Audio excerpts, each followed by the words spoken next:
내레이션, MC 목소리, 톤. 조용하지만 강한 흡입력. 모든 게 완벽해 보였습니다. 한 여자의 삶, 한 가족의 평화. 그리고 며느리라는 이름 뒤에 숨겨진 단 하나의 비밀만 빼고요.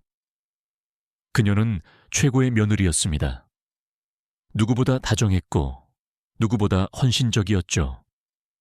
하지만 어느 날 낯선 남자의 한마디가 이 모든 완벽함을 깨뜨리기 시작했습니다. 그 순간부터 평온했던 일상에 작은 균열이 생기고 그 균열은 곧 가족 전체를 집어삼킬 거대한 진실로 이어지게 되죠. 오늘 이야기, 완벽한 며느리가 감추고 있던 절대 용서받을 수 없는 과거에 대한 이야기입니다. 당신이라면 사랑이라는 이름으로 그녀를 용서할 수 있을까요? 일부, 완벽한 삶의 환상. 인생에는 너무 완벽해서 현실이 아닌 것처럼 느껴지는 순간들이 있습니다. 그리고 때로는 그렇지 않을 때도 있습니다. 73세의 은퇴한 문학교사 김민주 씨는 쌀쌀한 가을 아침, 조용한 교회의 집 창밖을 내다보았습니다. 단풍잎이 옛 시의 한 구절처럼 바람에 흔들렸습니다. 집 안은 온기로 가득했습니다. 된장찌개 냄새, 아이들의 부드러운 웃음소리, 그리고 가정의 행복이 은은하게 울려 퍼졌습니다. 그 모든 것의 중심에는 그녀의 며느리 미란이 서 있었습니다. 키가 크고 우아하며 민주 씨가 본 것 중 가장 부드러운 눈을 가진 미라는 시어머니가 바라는 모든 것을 갖춘 사람이었습니다. 그녀는 매일 새벽에 일어나 민주의 목도리를 다림질하고 뻐근한 무릎을 마사지하고 생강새 조각이 아닌 2조각으로 자신이 좋아하는 허브차를 만들어 주었다. 할머니, 오늘 시 수업 잊지 마세요. 미라는 코트 입는 것을 도와주며 미소 지었다. 팬들이 기다리고 있어요. 민주는 얼굴이 붉어지고 자랑스러워하며 웃었다. 한때 외로웠던 미망이는 이제 여왕처럼 느껴졌다. 미라는 단순히 그녀를 아끼는 것이 아니었다. 민주의 5살 손녀, 태준의 딸, 서진을 너무나 사랑했다. 서진은 미란의 뱃속에서 태어나지 않았지만 아무도 몰랐을 것이다. 매일 아침 미란은 서진의 머리에 분홍색 리본을 따아주고 좋아하는 간식을 챙겨주고 작은 손을 잡고 유치원에 데려다 주었다. 어른이 되면 엄마처럼 되고 싶어. 서진은 어느 날 밤 말했다. 그리고 민주의 마음이 녹았다. 근면한 기업 변호사인 아들 태준은 마침내 마음의 평화를 찾은 듯했다. 3년 전 교통사고로 첫 번째 아내를 잃은 후 그의 세상은 침묵과 그림자로 가득 찼다. 하지만 미란이 온 후 삶이 돌아왔다. 집은 웃음과 빛, 그리고 사랑으로 가득 찼다. 민주에게 이 여자는 단순한 며느리가 아니었다. 그녀는 그녀의 기도에 대한 응답이었다. 아들의 영혼을 치유해주는 접착제였다. 서진이를 빼앗긴 어머니. 다시는 가질 수 없을 거라고 생각했던 가족. 하지만 모든 위대한 소설이 경고하듯이 완벽함은 비밀을 가장 잘 감추는 법이다. 그리고 때로는 사랑이 깊을수록 배신도 더 커진다. 민주는 아직 몰랐지만 그녀가 혈육보다 더 신뢰하는 여자는 거짓의 언어로 한 장씩 자신의 이야기를 써 내려갔다. 미란 씨도 믿었을까요? 아니면 민주가 감히 묻지 못한 말을 직감적으로 속삭였을까요? 댓글로 알려주세요. 당신이라면 그녀였다면 어떻게 했을까요? 낯선 사람의 말이 환상을 깨뜨리는 두부를 기대해 주세요. 준비되시면 알려주세요. 두부. 유리의 균열. 그 후로 이야기를 매끄럽고 강렬하게 그리고 더 어둡게 이어가겠습니다. 두부. 완벽한 유리 위의 균열. 조유진 씨 맞으시죠? 정말 오랜만이네요. 단 한 문장. 그리고 그 순간 미란의 얼굴에서 피가 사라졌다. 그날은 별다를 것 없는 평범한 오후였다. 김민주 여사는 며느리 미란과 함께 대형 백화점에서 코트를 고르고 있었다. 노란색 조명이 따스하게 비추는 진열대 앞에서 두 사람은 웃으며 계절 이야기를 나눴다. 그러다 그 남자가 나타났다. 키는 크지 않았지만 눈빛은 예리했고 낡은 트렌치코트를 입은 그의 입에서 나온 한마디가 공기를 얼려버렸다. 조유진 씨, 맞죠? 정말 오랜만입니다. 그 말이 끝나기도 전에 미란의 손이 김 여사의 팔을 세차게 움켜잡았다. 그녀는 고개를 돌리며 허둥지둥 말했다. 엄마, 저 사람이 저를 착각한 것 같아요. 우리 그냥 가요. 그녀는 말을 마치자마자 김 여사의 팔을 강하게 끌어 백화점을 빠져나갔다. 단 10초. 그녀의 눈빛은 두려움, 불안, 그리고 분노로 일그러져 있었다. 김 여사는 침묵했다. 겉으로는 아무 말도 하지 않았지만 그 순간 마음 한구석에 무언가 작고 날카로운 균열이 일었다. 조유진이라는 이름. 그건 분명 미란의 이름이 아니었다. 아니, 적어도 그녀가 가족에게 말한 이름은 아니었다. 그날 밤 김 여사는 잠들지 못했다.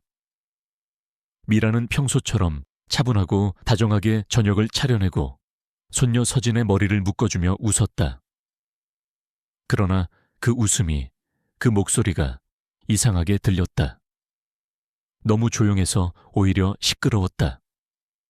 완벽해 보였던 며느리, 단단해 보였던 신뢰, 그 모든 것이 그날 단 한마디로 흔들리기 시작했다.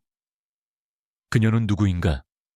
그리고 조유진은 대체 누구인가? 그 자리에 있었다면 그녀의 반응을 믿었을까요? 아니면 의심했을까요?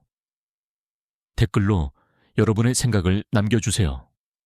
다음 편에서 진실을 향한 문이 서서히 열립니다.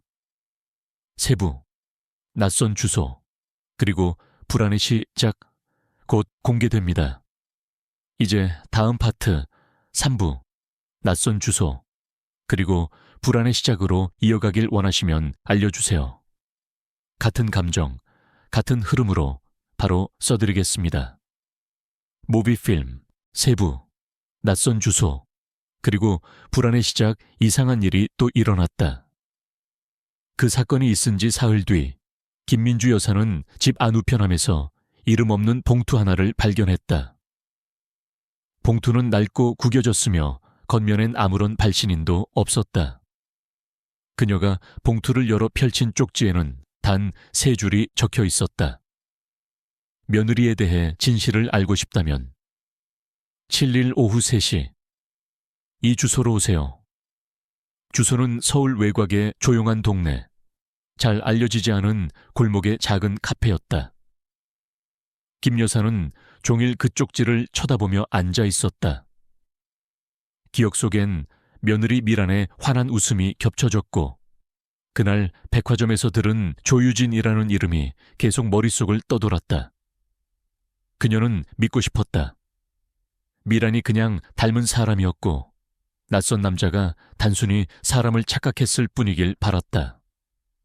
하지만 어쩌면 그 쪽지에 적힌 곳으로 가지 않으면 평생 후회할 수도 있다는 직감이 그녀를 눌렀다. 며칠 뒤 그녀는 집에서 가장 믿는 사람인 순이 아주머니를 조용히 불렀다. 오래전부터 함께 해온 가정부이자 친구 같은 존재였다. 순이야, 혹시 이걸 누가 두고 간 거 봤니? 순이는 고개를 절레절레 흔들었다. 그러더니 갑자기 목소리를 낮추며 말했다. 사실은요, 어제 낮에 어떤 여자가 와서 이걸 전해달라고 했어요. 얼굴은 가렸는데 좀 이상했어요. 그날 밤 김 여사는 다짐했다. 진실을 모른 채 평생을 사는 것보다 고통스럽더라도 진실을 보는 쪽을 선택하겠다. 7일, 그날이 오기까지 그녀는 미란의 모든 행동을 조용히 관찰했다. 그녀는 여전히 다정했고 성실했고 손녀를 사랑스레 챙겼다. 하지만 그 미소 너머 뭔가 설명할 수 없는 가짜스러움이 피어올랐다. 그리고 그 가짜는 마치 향수처럼 시간이 지나자 진한 진실의 냄새로 바뀌기 시작했다. 그녀는 가기로 결심했다. 7일 오후 3시. 그곳에는 단 하나의 진실이 기다리고 있을까? 아니면 더 많은 거짓이 그녀를 기다리고 있을까? 다음 편, 4부. 카페의 창 너머, 그녀의 두 번째 아이. 놓치지 마세요. 댓글로 남겨보세요. 당신이라면 그 주소로 갔을까요? 진실을 알 용기 있으신가요? 4부. 진실의 첫 장과 충격의 시작. 4부. 진실의 첫 장과 충격의 시작 7일. 오후 2시 57분. 김민주 여사는 낡은 코트를 여미고 조용히 카페 안으로 들어섰다. 카페는 한산했고 외진 골목답게 손님도 거의 없었다. 자리를 잡고 앉은 그녀는 숨을 고르며 눈을 천천히 돌렸다. 그리고 그 순간 심장이 멎을 듯한 광경이 눈앞에 펼쳐졌다. 창가 쪽 자리. 미란이 앉아 있었다. 하지만 그녀는 혼자가 아니었다. 한 여자아이가 그녀의 무릎에 앉아 있었다. 아이의 머리를 쓰다듬으며 미란은 마치 오래된 엄마처럼 아이의 뺨에 입을 맞췄다. 지은아, 이번에 받은 인형 너무 귀엽지? 응, 엄마 최고야. 엄마. 그 단어가 칼처럼 김 여사의 가슴을 찔렀다. 그녀는 눈을 의심했다. 분명히 그 아이는 서진이도 아니었고 가족 중 그 누구도 아니었다. 게다가 미라는 아이에게 가족의 신용카드로 옷과 장난감을 사주고 있었다. 모든 게 선명했다. 미란의 두 얼굴, 감추고 싶었던 과거, 그리고 그녀가 키우고 있는 또 다른 아이. 김 여사의 손이 떨리기 시작했다. 눈앞의 커피잔이 출렁이고 숨이 가빠졌다. 지금 내가 보고 있는 게 진짜일까? 잠시 후 미라는 아이를 안고 자리에서 일어났다. 하지만 그녀는 전혀 김 여사의 존재를 눈치채지 못한 채 밝게 웃으며 가게를 나섰다. 그 웃음, 집 안에서 서진을 향해 보여주던 그 따뜻한 미소. 그 미소가 다른 아이를 향하고 있었다. 그날 밤 집으로 돌아온 김 여사는 아무 말도 하지 않았다. 미라는 여전히 다정하게 그녀의 안부를 물었고 서진에게 동화책을 읽어주었다. 하지만 민주의 눈에는 이제 모든 장면이 감영극처럼 느껴졌다. 그녀는 알고 있었다. 이건 단순한 비밀이 아니라 가족 전체를 속여온 기만이었다. 그녀는 결심한다. 더 이상 눈 감을 수는 없다. 이제 그녀는 진실을 밝히기 위해 움직일 것이다. 다음 편 5부. 그녀의 이름은 조유진이었다. 모든 것이 무너지는 순간이 찾아온다. 미란이라는 인물이 이해되시나요? 아니면 용서받을 수 없다고 느끼시나요? 댓글로 여러분의 생각을 들려주세요. 5부. 그녀의 이름은 조유진이었다를 이어서 써드릴 수 있습니다. 계속 진행할까요? 무비 5부. 그녀의 이름은 조유진이었다. 그날 밤 김민주 여사는 서재에 앉아 조용히 서랍을 열었다. 오래전 남편이 쓰던 비밀 금고에서 꺼낸 건 사설 탐정 명함 한 장이었다. 진실을 알아야 누구를 지킬지 결정할 수 있는 거야. 그녀는 떨리는 손으로 전화를 걸었고 목소리를 낮췄다. 며느리에 대해 조용히 조사해 주세요. 이름은 미란. 아니, 아마도 다른 이름이 있을지도 모릅니다. 며칠 후 탐정은 흰 봉투 하나를 건넸다. 그 안엔 사진, 문서, 그리고 조유진이라는 이름이 적힌 주민등록 초본이 있었다. 진실은 상상 이상이었다. 본명 조유진, 2번의 결혼, 첫 번째 남편, 사기 혐의로 수배 중, 2번째 남편, 갑작스러운 실종, 사건은 미제로 남아있음. 그녀는 각 결혼마다 다른 이름과 신분을 사용했고 심지어 결혼식장에는 가짜 부모를 고용해 참석시켰다. 그리고 최근 몇 달간 태준의 계좌에서 거액의 돈이 해외로 빠져나가고 있었다. 받는 사람의 이름 조유진, 자신의 옛 이름으로 만든 해외 계좌였다. 김 여사는 문서를 내려놓고 눈을 감은 채 깊은 한숨을 내쉬었다.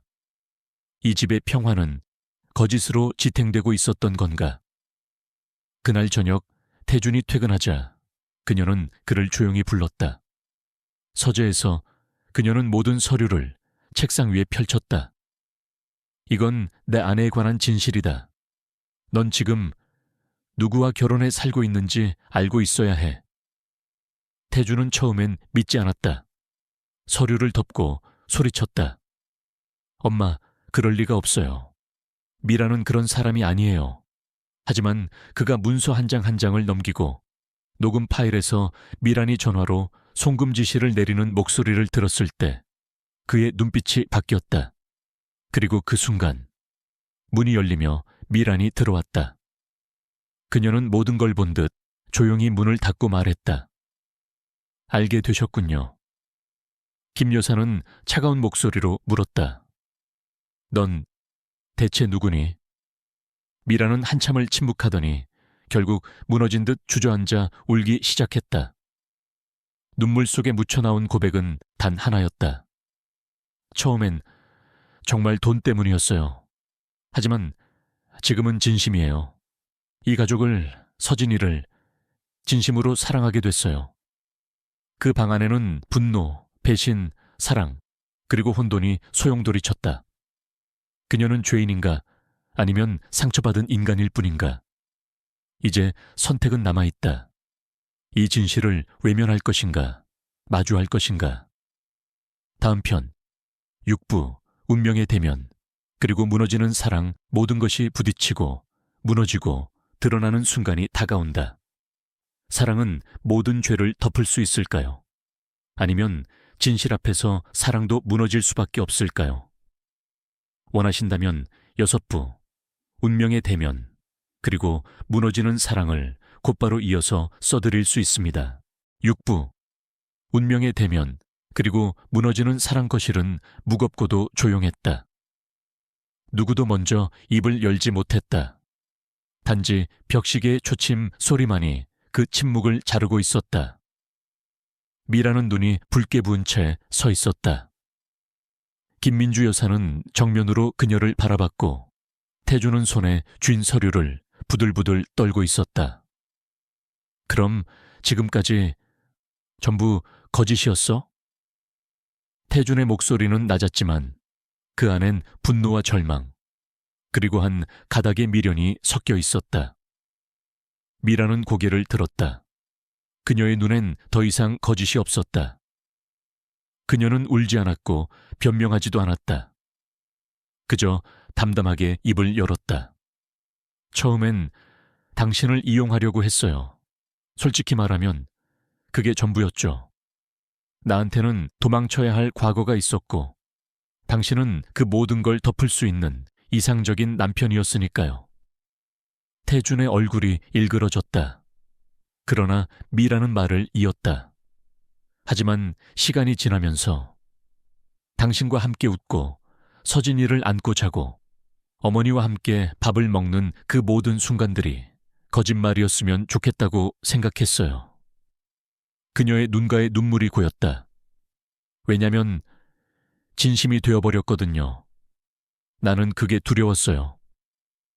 김민주 여사는 조용히 입을 열었다. 네가 우리를 사랑했다면 왜 진실을 말하지 않았니? 미라는 고개를 숙였다. 그땐 말할 수 없었어요. 말하는 순간 저는 다시 아무것도 아닌 사람이 되니까요. 그 순간 복도 끝에서 작은 발소리가 들려왔다. 엄마? 서진이었다. 잠에서 깬 아이는 말없이 거실로 들어왔고 미란을 향해 팔을 벌렸다. 왜 울어? 나쁜 꿈 꿨어? 미란은 무너졌다.